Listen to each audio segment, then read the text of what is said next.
Fakta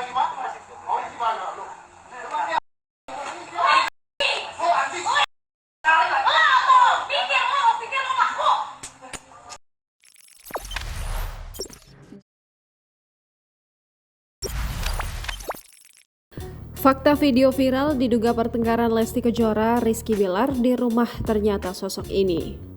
Media sosial tengah dihebohkan sebuah video yang diduga keributan di rumah Rizky Bilar dan Lesti Kejora.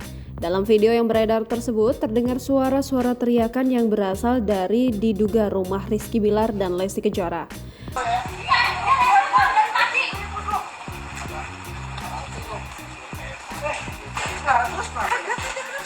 Bang, konfirmasi dikit bang.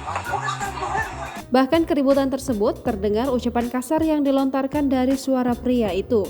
Video tersebut menduga bahwa keributan yang terjadi di depan rumah Rizky Bilar dan Lesti ini adalah keributan yang tengah terjadi di rumah tangganya. Perempuan tersebut kemudian membalas kasar perkataan yang diduga Rizky Bilar.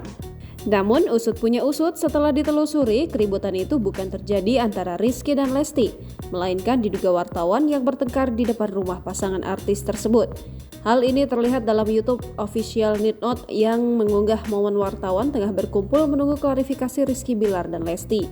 Saat tengah menunggu di halaman kediaman pasangan Leslar ini, terjadinya keributan antara sesama wartawan. Mendengar keributan itu, sontak saja salah satu pria keluar dari rumah Leslar mengatakan untuk jangan membuat kegaduhan di halaman rumah. Tak lama setelah itu, seorang pria tersebut kembali menutup pagar. Jangan lupa subscribe, share, komen, dan like ya!